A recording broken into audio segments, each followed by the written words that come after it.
Carnage and chaos on the streets of Lebanon. A second wave of extraordinary attacks hitting at the heart of Hezbollah. Handheld radios used by members of the armed group detonated simultaneously a day after thousands of pages were exploded in a similar fashion. This time the explosions occurred within walkie-talkies.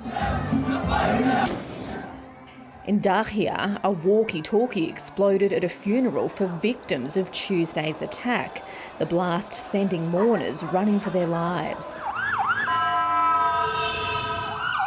Lebanese authorities say dozens were killed and thousands injured in the dual assaults.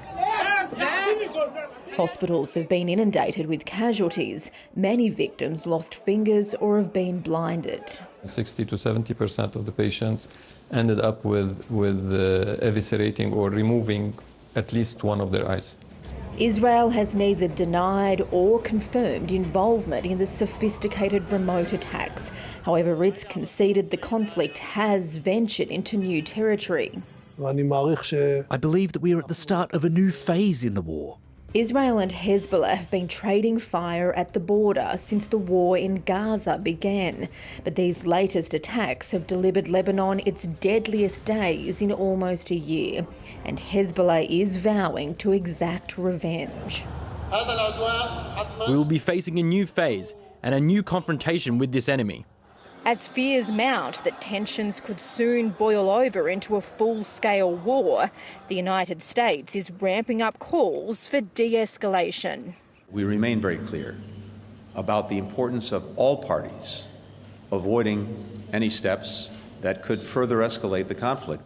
In northern Israel, IDF soldiers carry out training exercises near the border with Lebanon.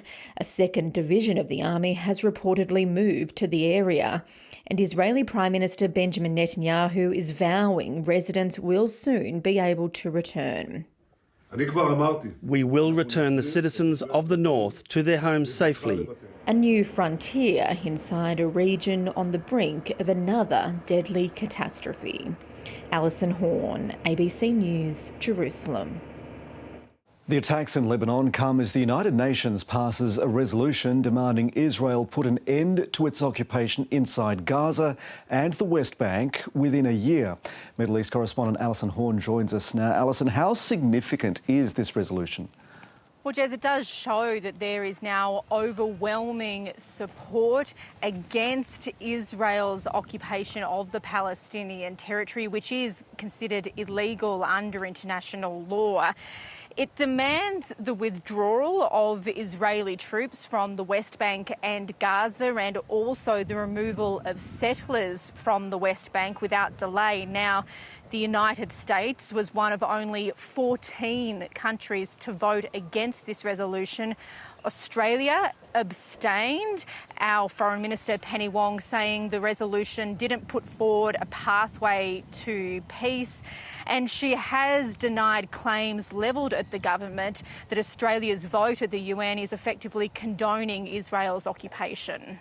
There are many things that the resolution calls for we are already doing. We do not supply weapons to Israel. We have imposed sanctions on a range of extremist settlers, Israeli settlers, and we will deny any extremist settlers a visa to Australia. So, Jez, while this is highly significant, this vote isn't legally binding, and Israel has already indicated that it won't be adhering to it, so the effect on the ground will be almost negligent. But it does show that there is this growing weight of international pressure against Israel's practices in the occupied Palestinian territory. Alison Horn in Jerusalem.